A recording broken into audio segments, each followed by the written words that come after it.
கோவை வடக்கு தொகுதி அதிமுக எம்எல்ஏ அம்மன் அர்ஜுனன் வீட்டில் லஞ்ச ஒழிப்புத்துறை போலீசாரின் சோதனை நடைபெற்று வருகிறது. கோவை மாவட்டம் செல்வபுரம் பகுதியில் உள்ள அவரது வீட்டில் சோதனை தொடர்கிறது. வருமானத்திற்கு அதிகமாக ரூபாய் 2.75 கோடி சொத்து சேர்த்ததாக வழக்கு பதிவு செய்யப்பட்டுள்ளது. அதன் அடிப்படையில் சோதனை நடைபெறுவதாக கூறப்படுகிறது. இதனிடையே அரசியல் காழ்ப்புணர்ச்சி காரணமாக லஞ்ச ஒழிப்பு சோதனை நடைபெறுவதாக அதிமுக எம்எல்ஏ அம்மன் அர்ஜுனன் தெரிவித்துள்ளார். வேணும்னு காழ்ப்புணர்ச்சியில பண்றாங்க. இல்ல விட்டாங்க. இது இன்ஃபர்மேஷன் எனக்கு கொடுக்கல. நான் வாக்கிங் போயிட்டு இருந்தா கூப்பிட்டாங்க, வந்தேன். வீட்டில் அவங்க உள்ள இருந்தாங்க. இப்பயோ எதிர்பார்த்து அது இன்னைக்கு வந்திருக்கு.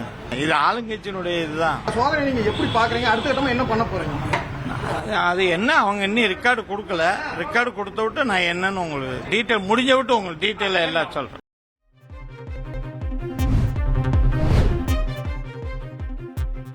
கோவை வடக்கு தொகுதி அதிமுக எம்எல்ஏ அம்மன் அர்ஜுனன் வீட்டில் லஞ்ச ஒழிப்புத்துறை மேற்கொண்டு வரும் சோதனைக்கு எதிர்க்கட்சித் தலைவர் எடப்பாடி பழனிசாமி கண்டனம் தெரிவித்துள்ளார். எக்ஸ் தளத்தில் பதிவிட்டுள்ள அவர், நிர்வாக திறமையின்மையை மறைக்கவும் திசை திருப்பவும் ஏவும் ஆயுதங்களில் ஒன்று லஞ்ச ஒழிப்புத்துறை சோதனை என குற்றம் சாட்டியுள்ளார். இன்னும் எங்களை எதிர்த்து எது வரினும் எவர் வரினும் துஞ்சாதி எதிர்கொள்வோம் எனவும் எடப்பாடி பழனிசாமி குறிப்பிட்டுள்ளார்.